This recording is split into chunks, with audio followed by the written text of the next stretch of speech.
you are fairly warned. Y'all, this is my favorite part of Gen is the acid-base stuff. So I'll probably go kind of nuts, right? You'll have to reel me back in when I get sideways.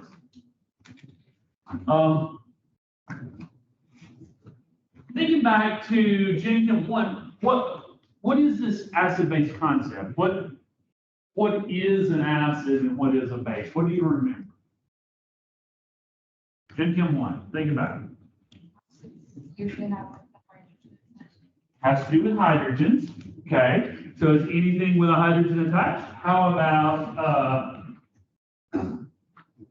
about my favorite, right?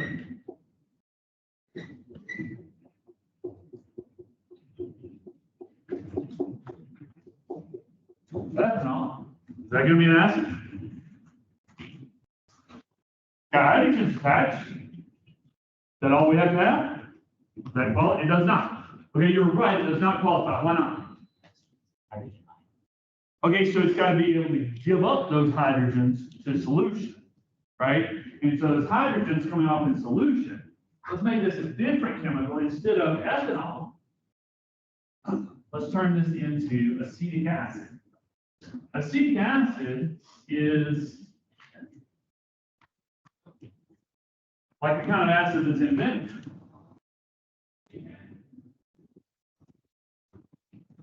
And it's got a little bit different structure so that this hydrogen, that when I'm drawn in red there, can fall off in solution. And that's the key, is the hydrogen being able to fall off. Okay, cool. So that's what we're going to be on about an acid, but what is a base?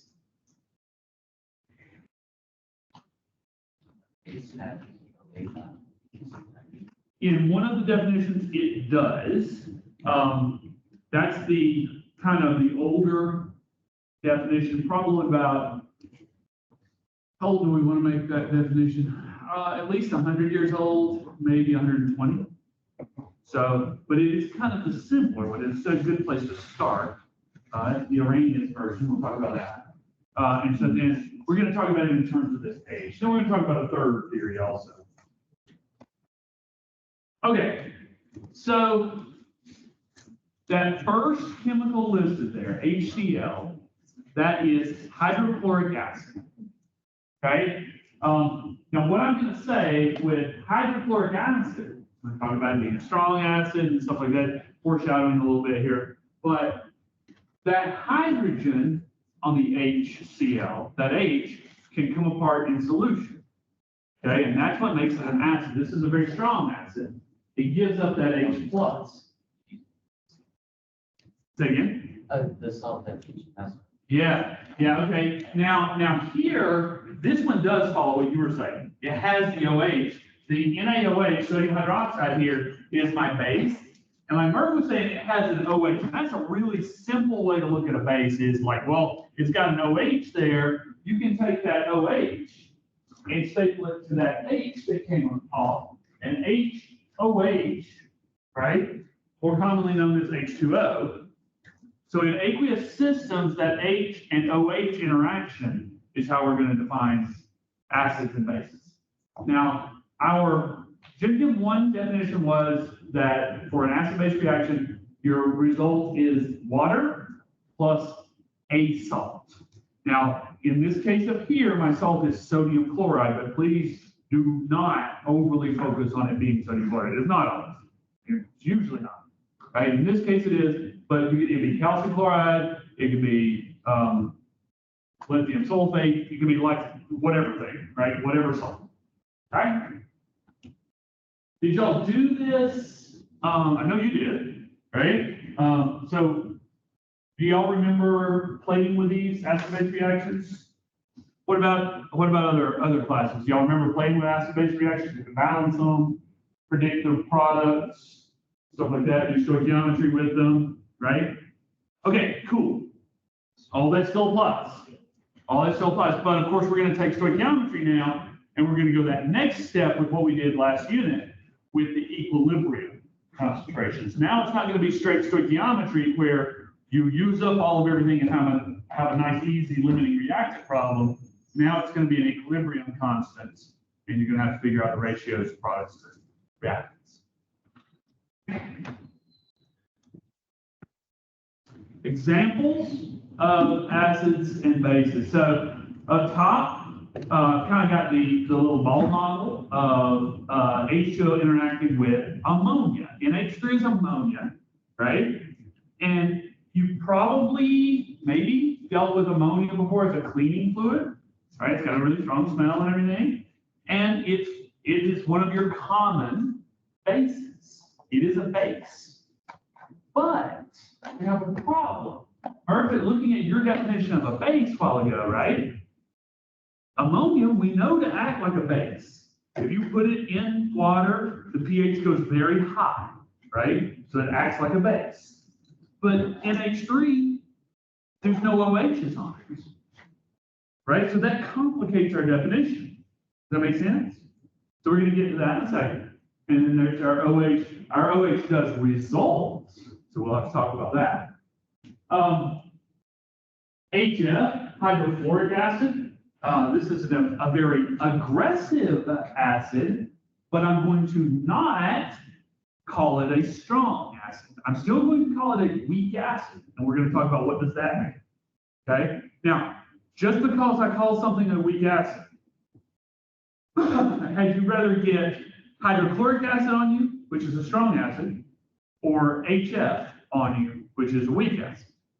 You would definitely rather get hydrochloric acid on you. Okay? Even though we're going to call hydrochloric strong and HF a weak acid, this is far worse to get on you.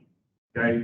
There's really bad stuff that happens. The fluoride side attacks calcium in your bones. You've got to have a gluconate solution ready to go before the accident happens, right? It's nasty stuff. We used to use it at EPA all the time with boiled rocks in it to try to break down the rocks. Nasty stuff. But there it is, reacting with water and making an acid in it. Okay, and then I've got a third one here, and I'm kind of trying to preview some different things. This is an organic structure, okay? And you're not responsible for understanding organic structures, but I want you to have seen them before you get to orgo. Okay, so this is an organic structure with 5 carbons plus a nitrogen in a ring, okay? And it can act here as a base also, okay? And so it can make an acid over there. So here's how it happens. Now, these arrows that I'm drawing, again, I am trying to preview orgo for you because it's next, right? Are you taking it, Paul? Yeah? Okay, so orgo is coming. One of the most common problems people have with orgo is the arrows. We call it arrow pushing. We talk about mechanisms. And this is the simplest way to look at it. You always talk about what your pair of electrons is doing, where they're going. So see how my arrow starts from that pair of electrons and is attacking that hydrogen over there, right? And so you talk about those electrons reaching out to grab that hydrogen. So it's going over there to that hydrogen. And then this pair of electrons that makes the bond between HF, it's moving them onto the fluoride. And so it ends up as one of these pairs here. The electrons that came from the water to attack that H become this bond. There's still 2 electrons. It's still those 2 electrons, right? And so that's what your electron pushing mechanism is all about. All right? So it's tracking the electrons, where the electrons are going. Here it is again, with that last one that I talked about, right? So that nitrogen, what's that? What are those 2 dots there called? Remember what we used for that when we were talking about Lewis structures? Lone pair. Okay, so that's a lone pair on that nitrogen, right? A lone pair of electrons, and it's reaching out and grabbing one of the hydrogens off of that water. Okay? So, and then you have to account for those electrons that made the bond, they're going to get on the oxygen. All right? So that's acting as a base. Some vocab stuff. DH plus, DH3. I got a slide on that now because, yeah.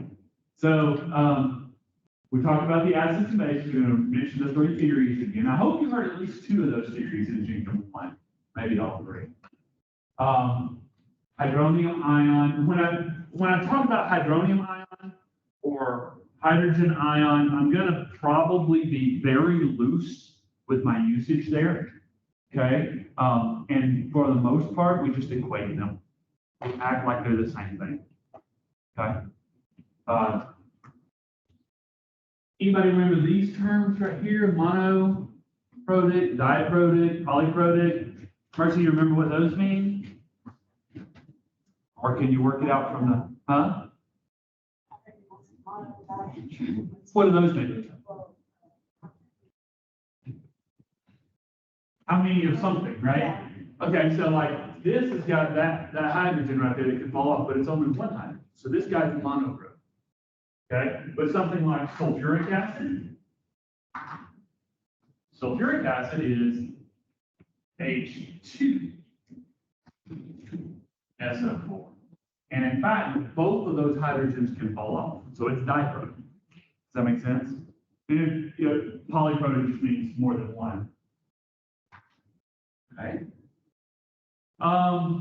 What does pH mean? What's pH mean to you?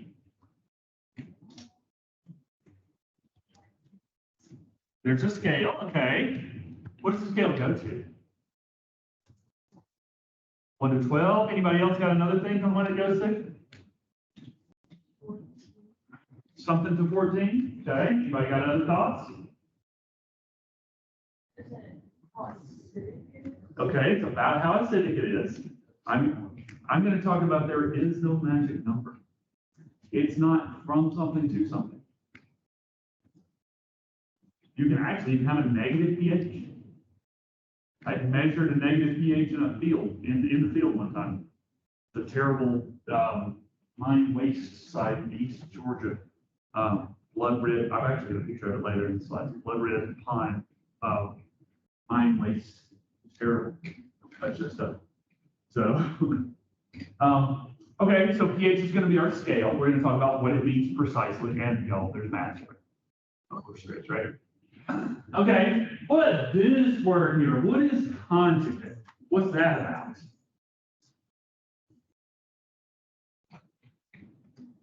Different things.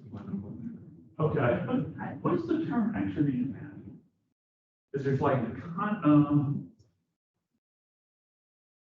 you use the conjugate, right? Like when you're using the when you're factoring something with an imaginary number, you use the conjugate instead of just the square root. Yeah, if you multiply it, like if you had something like 1 plus, I don't know, x squared, you multiply 1 minus x squared. Yeah. I don't know how that math relation relates to this, but I would be interested to hear that. I don't know. We're going to talk about it's still an acid or a base, it's just on the other side of your reaction arrow. So think about a conjugate, meaning that it's just on the other side of the reaction arrow. That's all it's going to mean for us. Okay? How about antiprotic? Anybody ever heard of that one before? That one may be totally new, so we'll talk about it. We got a slide on it too. Okay. So, tell you a little story. This is when I was teaching at UAB in Birmingham, and I was working with a group of students, and we were trying to review for their final, right? And had this question. I thought I was asking an innocent question. I'm like, put up some chemicals. Which one is going to release a proton, right? And I got no response. Which one is going to release a proton? Still no response. And finally, one of the brave ones said, none of them, because it's not a nuclear reaction, right? The protons, in the nuclear. Okay, sorry, that's not what I meant. So I wanted to clear up this because this is a term that's used all the time, very poorly. Okay, and I will use it too. It's just very common in chemistry. So let's talk about what does a hydrogen atom look like? What's in a hydrogen atom? Oh, and if you're giving me a hydrogen atom structure, what would you put in it? You could put a neutron if you want to. I'm going to put a proton. I'm gonna just make it bigger, shouldn't I?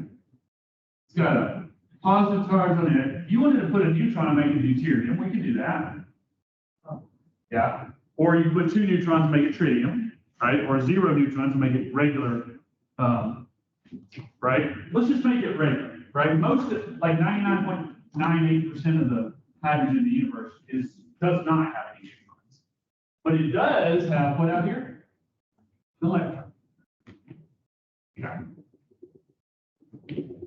Now, if you ionize this, meaning take away its electron, right? So we have a hydrogen atom, it's pretty simple hydrogen atom, and we take away its electrons, then our ionized hydrogen atom looks like a what? Just a naked proton. So when we say what releases a proton to solution, I'm not talking about a nuclear reaction. I'm talking about an ionized hydrogen. Okay? I'm sorry, I know that's poor usage. We shouldn't do that, but we're going to. So, did I ever get confusing, Allison? Did you ever think about us using that? We do that, we don't even think about it. You probably just picked it up along the way somewhere and you're using it now too. And it releases a proton. Oh wait, I don't actually mean a nuclear reaction. So. This is probably what's really going on. A naked proton probably doesn't ever really exist, especially if there are water molecules around. Because what happens is a water molecule with 2 lone pairs on it is going to grab that very, very concentrated positive charge on the proton and pull it in and make an H, instead of H2O purple here, it's going to pull in that extra proton and make it H3O with a plus charge. Okay? This is technically the hydronium ion. It's H3O with single plus charge on it.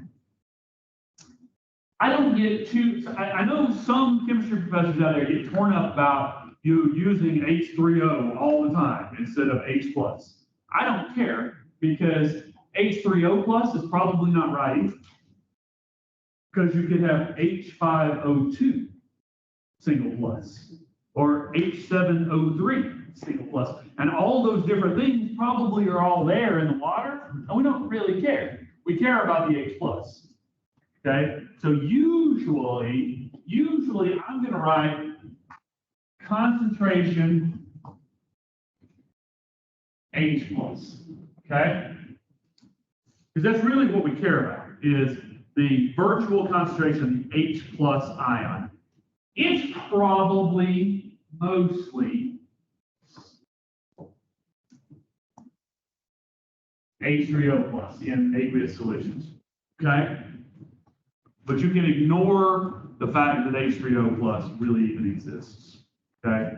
I do want to mention it because it'll probably come up in homework problems, or if you're reading your textbook or other textbooks, or potentially on the final exam, which remember I don't write. Okay? So it could be a problem on the final exam. H3O plus, H plus means the same thing as right. Okay? Oh, which one does he prefer? H3O+. Oh, has he been on the same? Never see H plus just floating by itself. Okay, so you got an argument though. Well, how do we know it's H3O plus and not H5O2? Well, I mean, the argument he makes is pretty, I mean, I can see it. Yeah, but it really is structured. And so it's none of the above. It's Or all of the hilarious above. though, 'cause he gets so animated. Yeah. Sometimes we will. Yeah. Okay, here's our 3 theories of acid-base stuff. I'm going to go through them each individually with their own slides, but the Arrhenius model, there it is, 1887, a little more than that.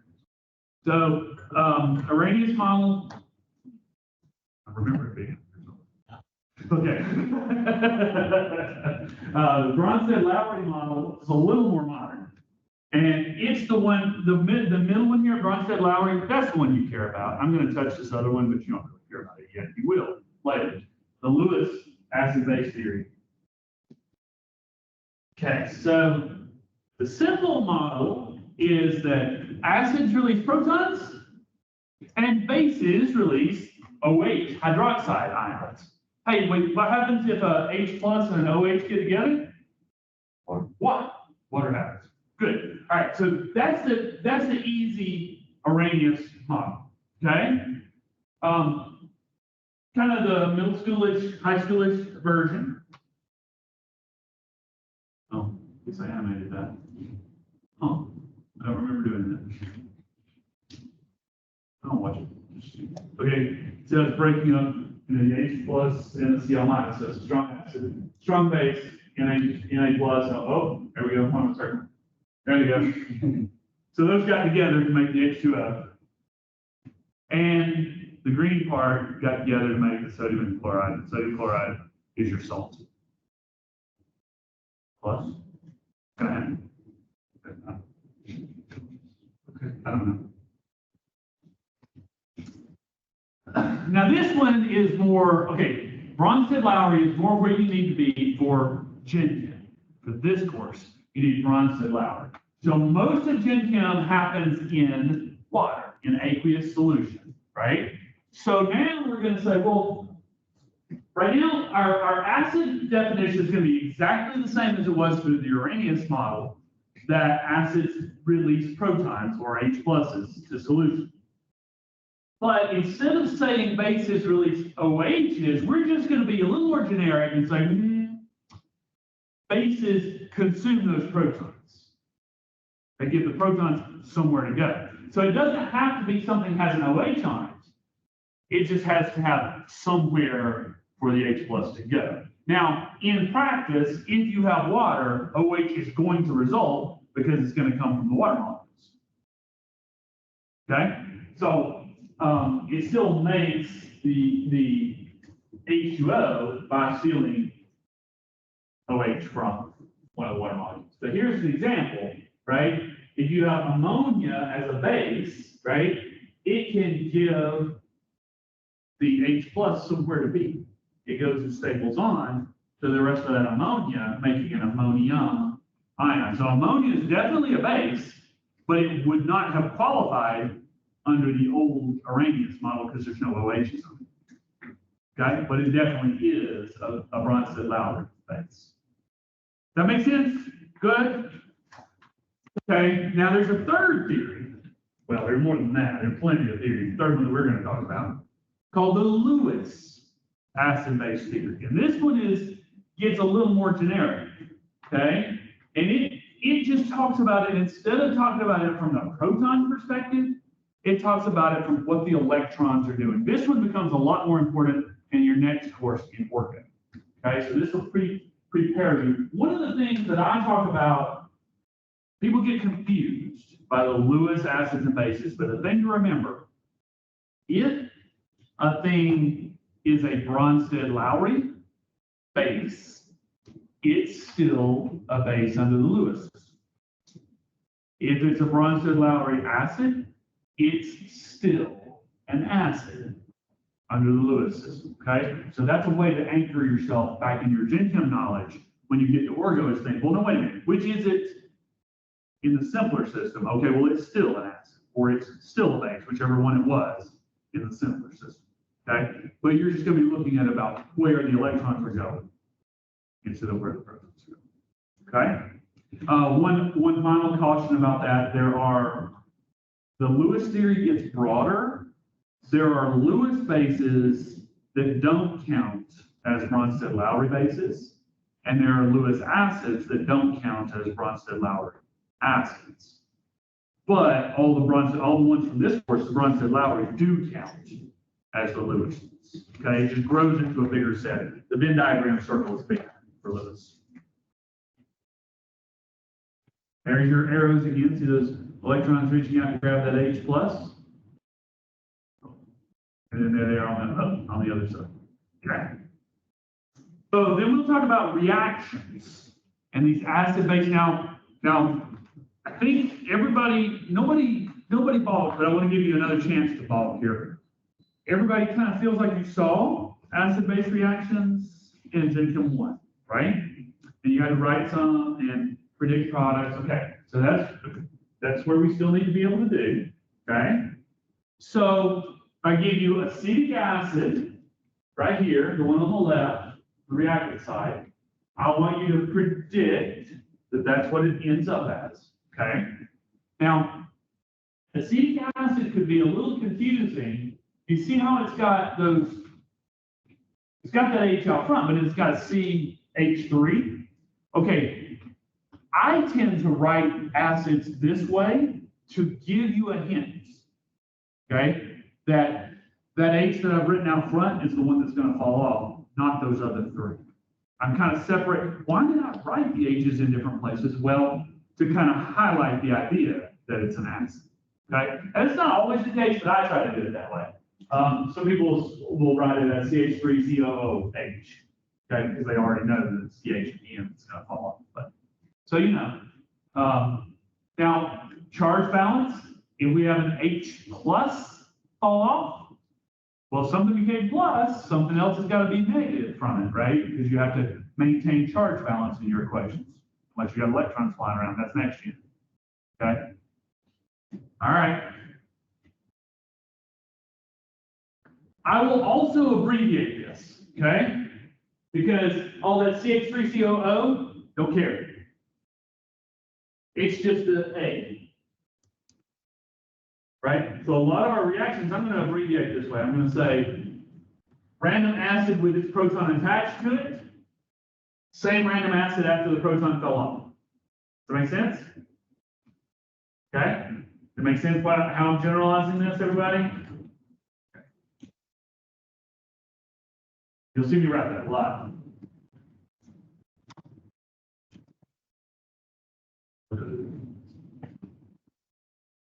This, on the bottom, is a lot easier to write than this. Okay? And that's why I'm doing that, being lazy about it.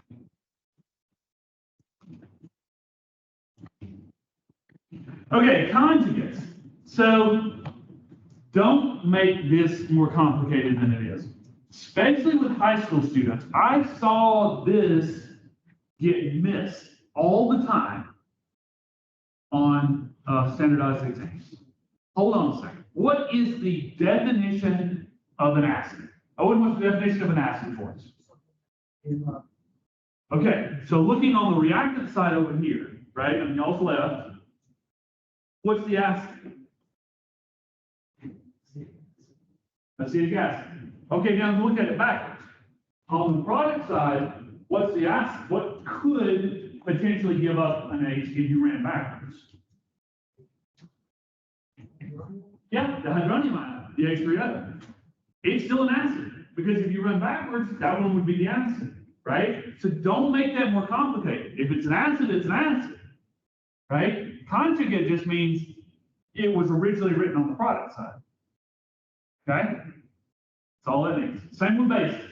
Base, the H2O can accept a proton, right? Well, if we went over here to this side, we started from this side, who could receive the protons? The acetate ion, the blue, okay? So don't make that more complicated than it is. You see that getting missed on? I think it's just because they're trying to memorize this, so they actually think about it. If it's the acid, it's the acid. Does the conjugate only go with the acid? No, conjugate base is the thing also. Oh.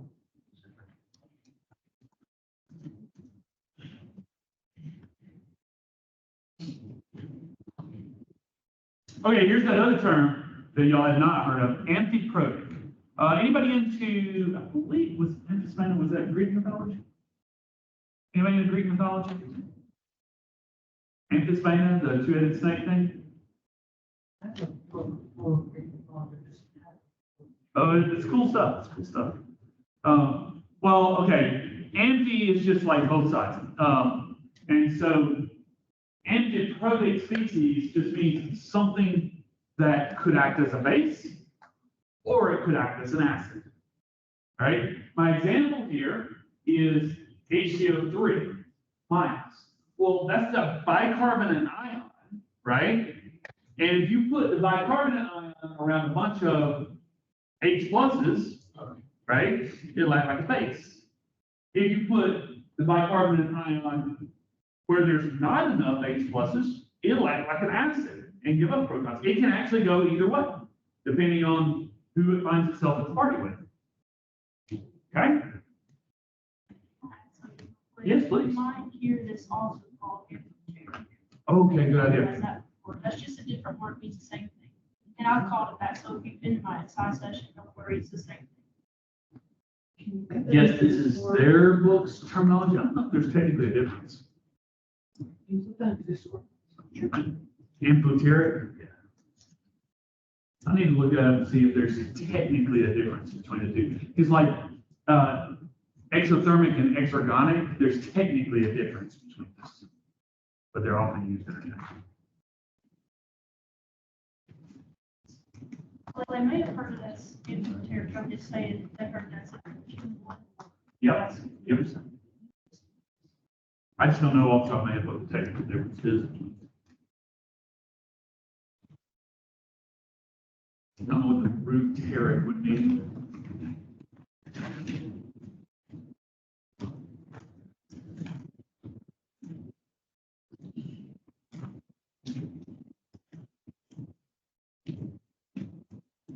So if I put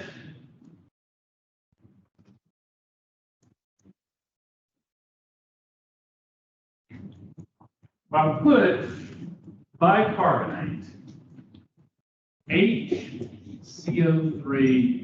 1 minus, into water, okay? So I'm going to put it in water. What's it going to do? So what do you think? I'm thinking the water. Okay, so like this.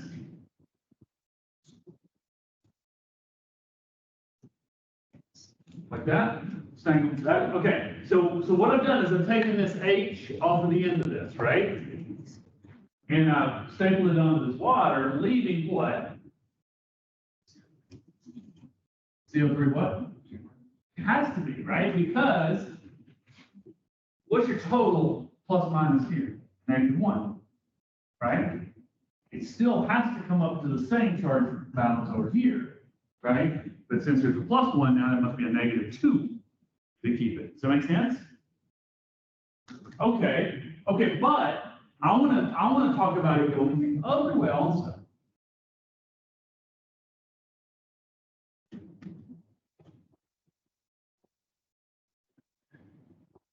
H2 CO3 could actually go both ways at the same time. Some of them go one way, some of them go the other way.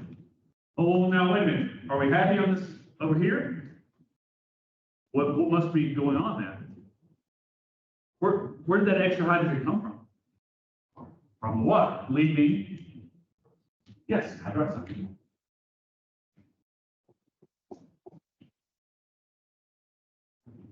Does that make sense? So there's my bicarbonate being amphiprotic. In the presence of an acid, it's going to act like a base. In the presence of a base, it's going to act like an acid. This is my favorite thing to use for like chemical burns. If you get chemical in you, oh no, it hurts, right? Crap. Let me see if it's probably going to be an acid or a base and get the right thing out to put on you. Because if it's a base and I put more base on, it's going to make it worse. If it's an acid and I put more acid on, it's going to make it worse. Oh, wait a minute. I'm just going to put sodium baking soda on it because it doesn't care which one it is. It's going to go the other direction. It's going to help regardless. Does that make sense? So this is kind of a life hack on that. Just keep baking soda available, right? It helps, even though capsaicin is not a Bronsted-Lowry acid. Capsaicin is a Lewis acid. Okay? Y'all heard of capsaicin? The in hot foods? Right? Well, it's all hot foods, right? So my wife is cutting some of my peppers. That's not good, right? And her eyes were burning, right? And I'm like, here, take this up. And she's like, what do you want me to do with that? Rubbing your eyes. She trusted me, so she did, and it immediately quit burning. Baking soda will not hurt you in any way. I had a little girl at Ridgeland playing. I had a chalkboard, allergic to calcium carbonate. No, you're not. You're dead. Because your blood and everybody else's blood is buffered with this right here, right? If anyone was allergic to this, you'd already be dead. So, right? So carbonate, go for the carbonates. They help you with everything. Okay? All right, good so far. See what I'm doing here. Okay, I'm gonna do a little weird thing here. Ready? Let's see. Here, I'm gonna do the red. So here's my water. This time, instead of this guy right here, I'm gonna put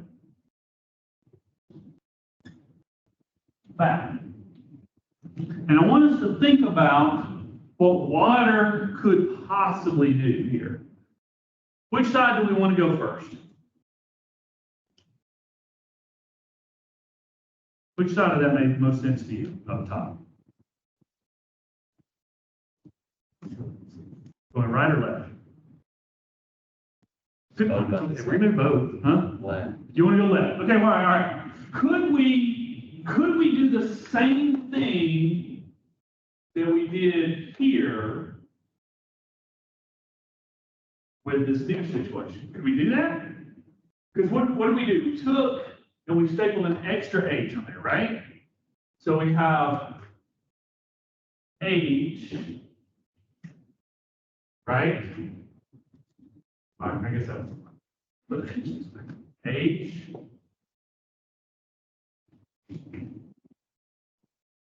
H2O. This would be my H3O plus, right? H2, it's H3O, right? You agree? Oh, well, what would that leave if I did that? The OH, just like above. You agree? You see how that's basically the same thing I just did? Right? Yeah? Make sense? How about this direction? Can I go the other direction now? Would you like to be there?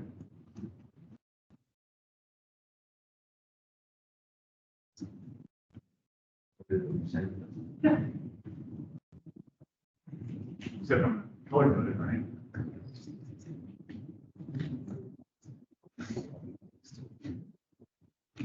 Wait, no, I do. Right? Does that make sense? Okay, so my bicarbonate ion could go both ways, right? So can my water molecule. So can my water molecule, and it does.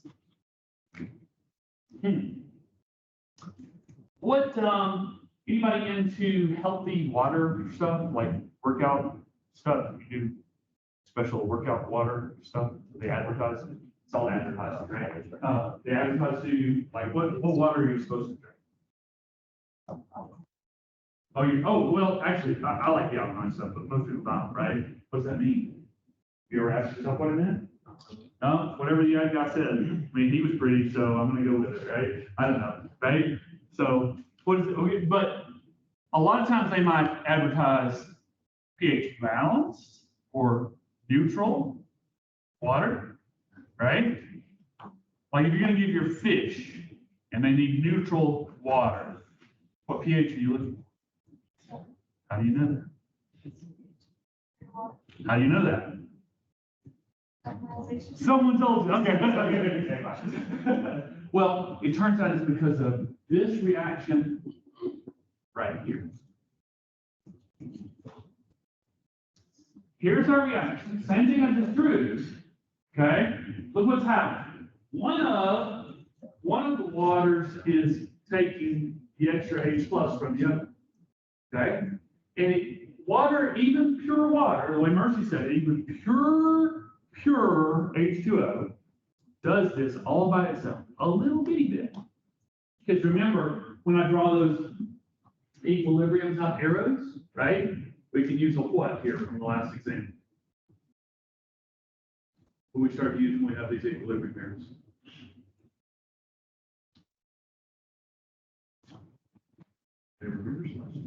We have all these. Yeah, and they have a what?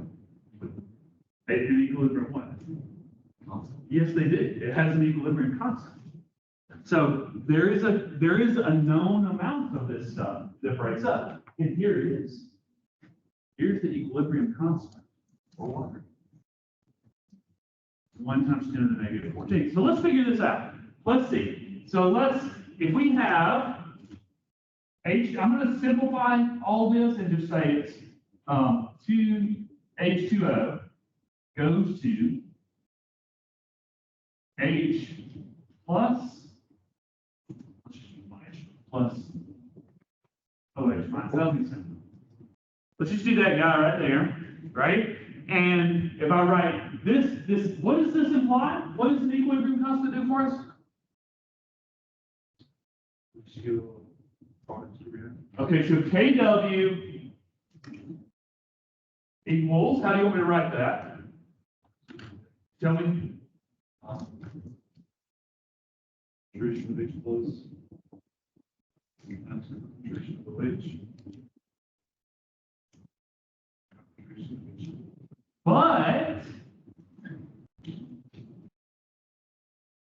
But, everybody, what do we do with that right there? Variant, what do we do? Say again? Because it's essentially concentration of water in water, okay?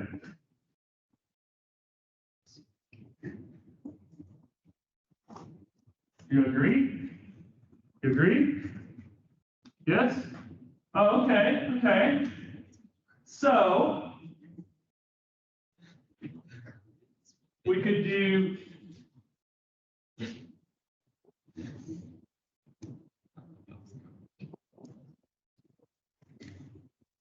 I guess I need to turn that off so that it's not. Yeah. H plus OH minus, right? And I could do, how much do we want to start with? 100 moles. 100 moles. Well, let's do 50 moles for a reason. Okay? And zero this and zero this, right? What am I about to make here? A what? A what kind of thing? A nice table, exactly. They're not going away, they're gonna be all over this unit too. So, what am I gonna set up in the second line, in the change line? What are we gonna set up here?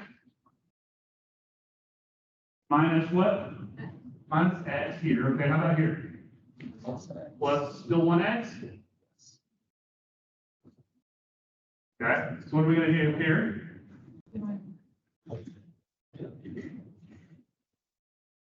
Oh, but you know what? What did Braden say we could do here?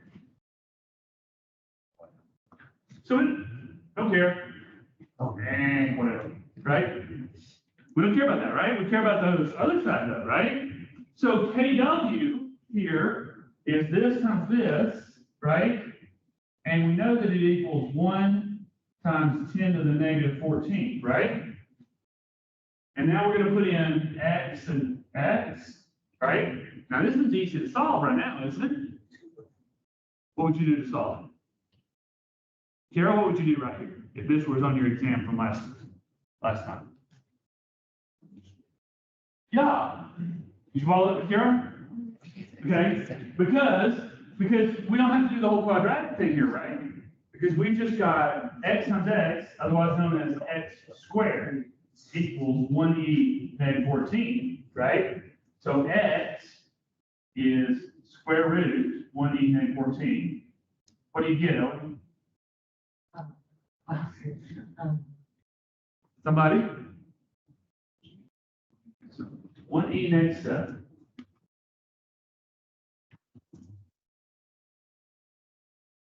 E negative 7.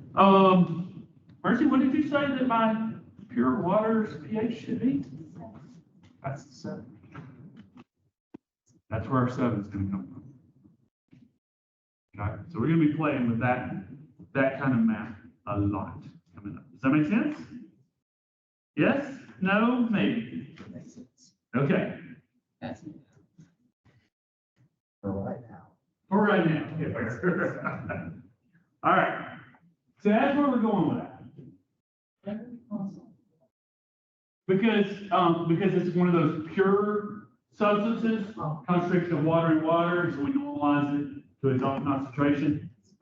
There's a trick later, Owen, when you get to Orgo, and it bothered me when I took Orgo. I was like, why are we doing this differently in Orgo? It's because, it's because you can't ignore concentration of water because you don't want water in your solution. So when they don't use, suddenly in Orgo, if they use a different number here, if they use 15.6 instead of 14, that'll be the one. They're not leaving off the water. Okay, just so you know when it comes up. Okay? All right. Looking at this slide, we call it auto-ionization of water. It just means it's doing it to itself. And look at your concentrations. H plus, 1 times 10 to the -7. OH minus, 1 times 10 to the -7. That's the balanced part because they're the same. Okay? When the pH is not balanced at 7, they're not the same value. Okay? Good so far?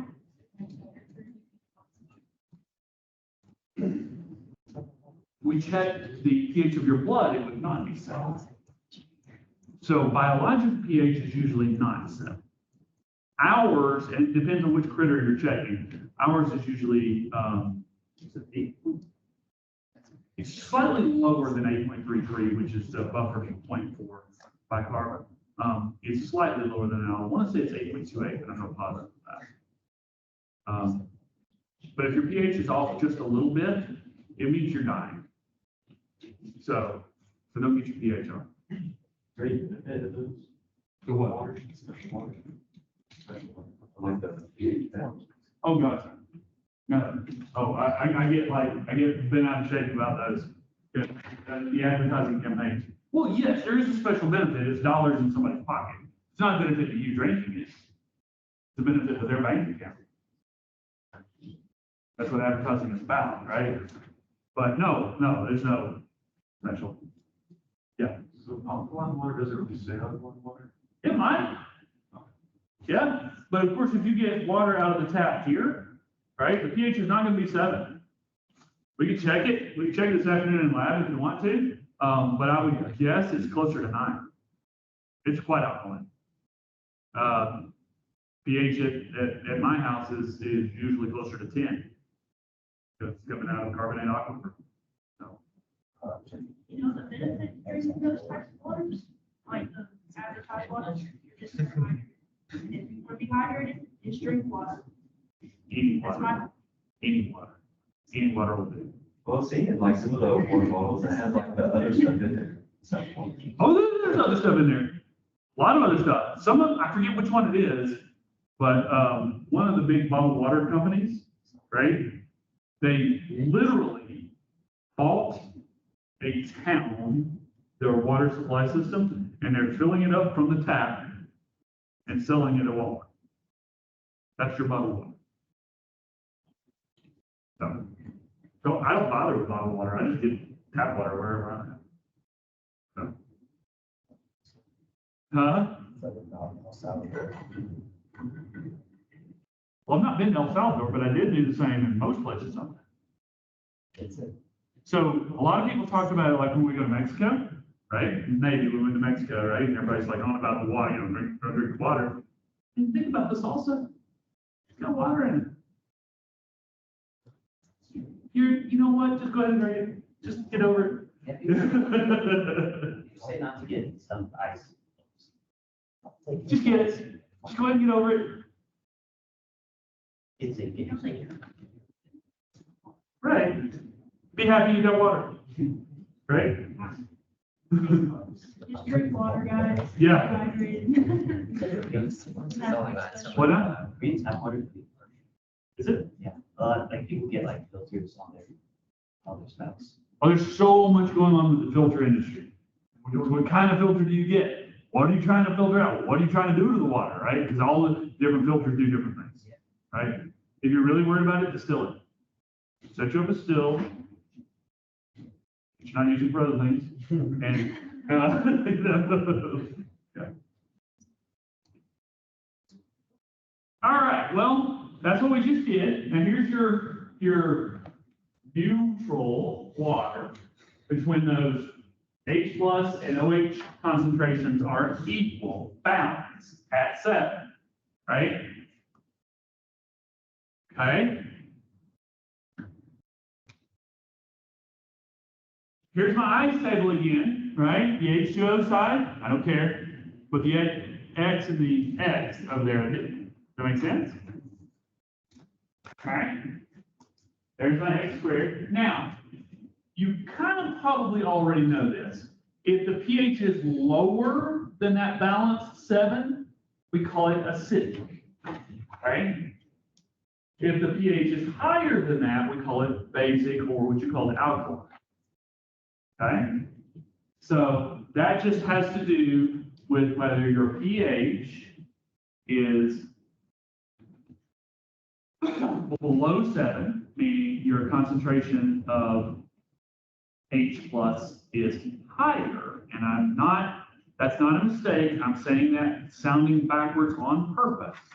If your concentration is higher than 1 times 10 to the negative 7, it means your pH is lower than 7. Okay, there's an inversion when we do the math. This is going to be logarithm. It's going to be negative log. Say it again.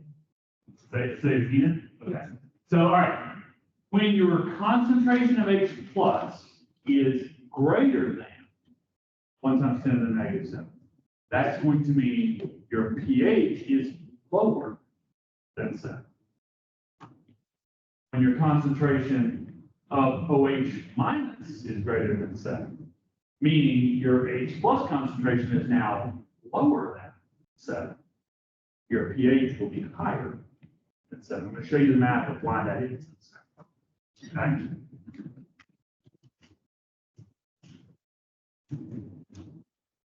All right. So you probably used the term pH plenty of times. Now we're going to get under the hood and see what does that actually mean. So P, the little p, anybody ever thought of that? Why is it little p, capital H? Ever thought of that? Probably written it before, right? But why? Well, the little p is an old mathematical function. Little p is an operator that means take the negative logarithm of. So negative log base 10 in this case. Negative logarithm of, why do you think it's a capital H? Hydrogen. Take the negative logarithm of the H plus concentration and you get the pH. That's the definition of pH. It's the negative logarithm of the H plus concentration. Okay? So let's do that. Let's take a negative log base 10, or just common log, of, what do we get here?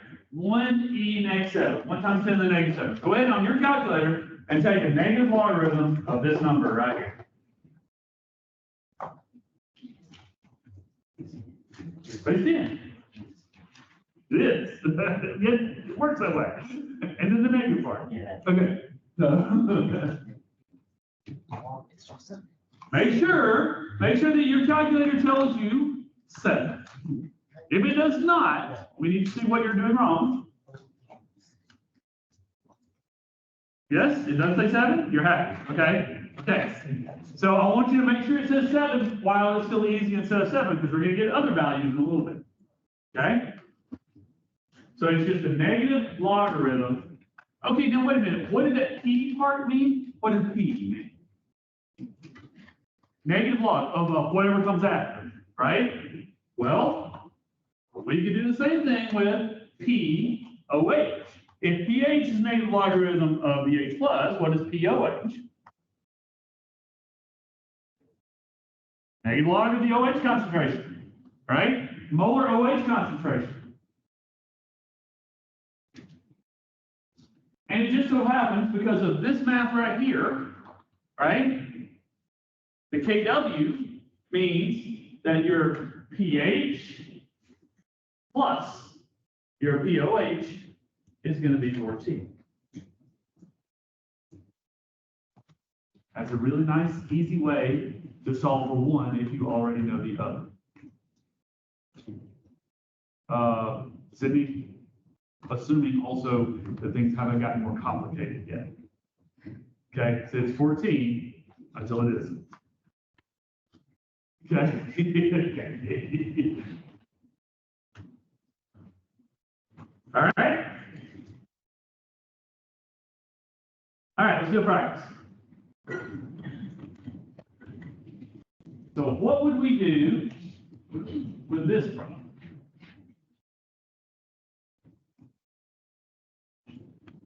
I am raising the screen to get to this right here. We'll play with it. Now, got to rewrite my equation, right? My equation is no longer correct. Agree? What would you like for me to rewrite here, Mercy? Get rid of the table first, right? Now, let's just start it over. What do you want me to write for that problem there?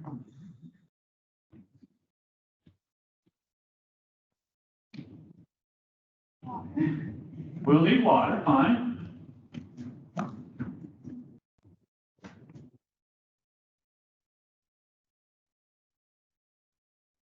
Oh, we don't need the ice table for this. I was gonna go too deep. We'll need that for next problem. This is easier than ice table. What do I need to do here? No ice table.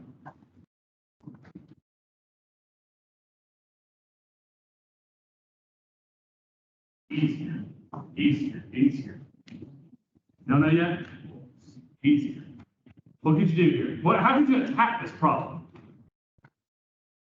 What things do we know that we can bring to bear?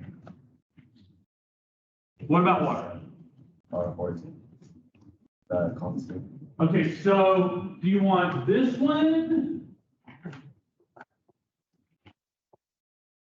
Or do you want this one? Really the same one, but which flavor did you want there? You can use either of those. One. Okay, you want that one, all right, cool. So what do you want to do with it?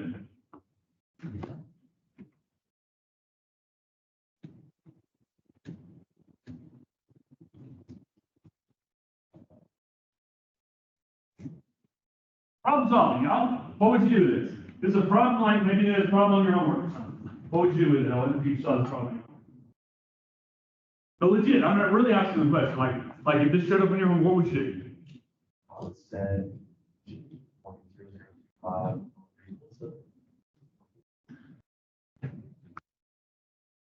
Can't do that, but I said it equals something. 0.0025 molar is equal to what in this problem? Reading the problem up there, it's equal to something here. What is it equal to? Okay, so let me write that and see if that jogs anybody's thought processes. How about I do this? Looking around at what we've done so far, is there any way we could use that? Like the negative log in the second. You could do that. I agree with that. Okay, well, let's come back to that. It does work, and that's your shortcut way that you should use. Well, let's do it the other way first. How about this? Right here.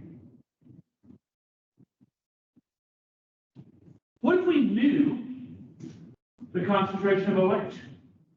What could we do with that, Mercy?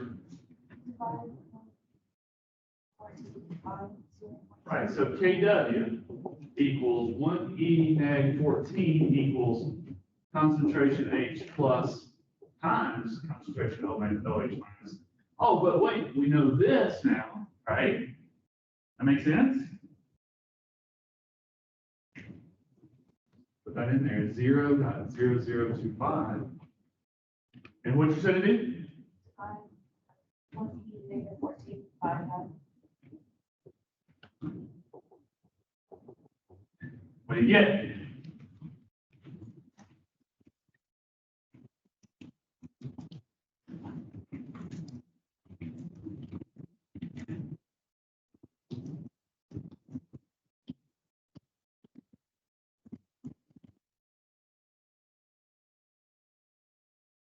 Well, 4E neg 12 equals what?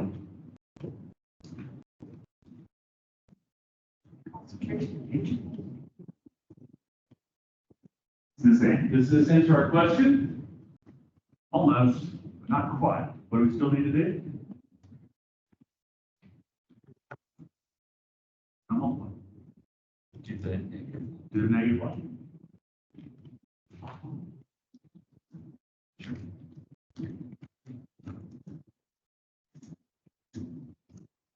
What'd you get? 11. 11.4. Yes. That makes sense? Now, Miriam says, wait a minute, there's probably a shortcut, easier way to do this fast, right? Miriam, what did you want to do with this initial value up here? This is the concentration OH, right? So I can do what? Okay, take the negative log of that up there. So everybody do this with us. Take the negative log of that. What do you get? 2.6. All right, so then 2.6 is equal to not pH, but what? POH. And Miriam, what would you do with this? So pH plus 2.6 is 14. Subtract, and you still get 11. Make sense? It's nice when the math works. Be happy with it, or when it doesn't. Please ask on. All right, is this solution acidic or basic and how?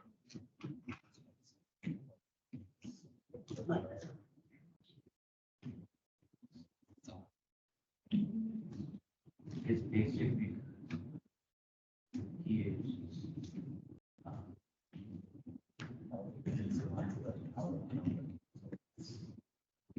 What's the magic number that you want to look for? 7, right? So it's not 7, it's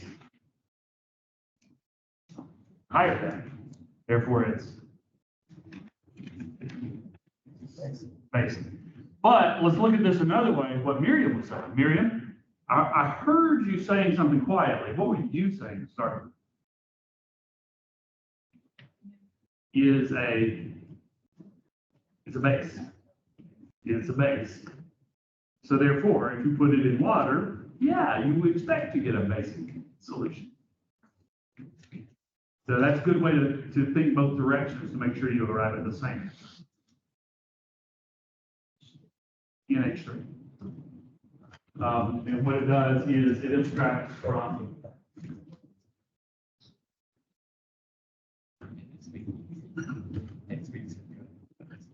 base ammonia, leaving base. Okay? All right. Y'all feel like you can do that? yeah. Good. Those are nice simple ones. Okay?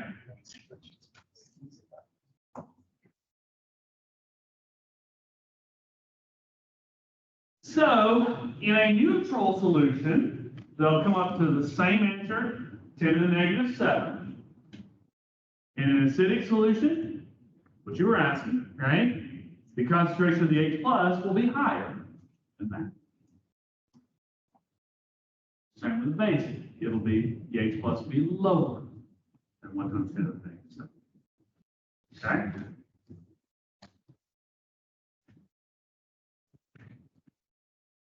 Now seeing one of these tables, hopefully it has more meaning, right? It's not just some random scale that some old dead white dude made up, right? Because we have plenty of those. This one actually has numeric meaning. There's that picture. That pond, I have myself measured a negative pH in that pond right up there on the right. It's Graves Mountain, Georgia. That you can see the other photos from it there. I actually measured a negative 0.3 pH. Huh? It's what? Well, okay, bye. I'm going to retract that statement at this point. Don't think that's stuff. Yeah. A thing that I see a lot of people freak out about, right? Like some of our safety people, right? Say that you cannot pour an acid solution down the drain if the pH is less than 6, right? Well, look on here at what's less than 6. Right? I mean, my coffee is apparently can't go down the drain and neutralize this. It would, right? Or rainwater. That's a problem, right? Don't drink bleach. Apparently that's a thing fairly recently, right? Wasn't it? Like some of the conspiracy theory stuff? Okay. So don't drink bleach. It's bad. So. But those are some things just to look at on there. Notice on the vinegar thing up there, right? What it says about, it doesn't just say vinegar. What else does it add to this? Yeah, so actually it turns out that concentration matters when you're determining your pH, right? So we're going to get to that. What caused the water? So it was an old titanium mine, and there was plenty of pyrite available. And so pyrite is iron sulfate or iron sulfide. And the oxygen will come from the water molecules, the OH, leaving H pluses, and makes sulfuric acid. And so it's essentially sulfuric acid with iron developed and some titanium. Yeah. It's really good mineral collecting locality though. If you look up Graves Mountain, there's beautiful rutile crystals, lazulite crystals. What else have I got from there? Peacock copper. I don't remember what else. Some really good ones. Kyanites, definitely kyanites. Don't swim in the pond. Okay. So that was it for today. Now, I haven't written this homework yet. I gotta go do that, because I didn't do anything over the break. I slept. That was good.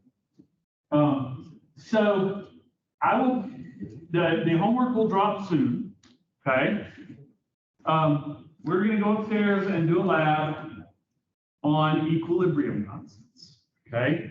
Now, this is the stuff that we just finished and had an exam over, but obviously it still applies, right? So we're going to determine the equilibrium constant for iron thiocyanates. Okay. See you up there.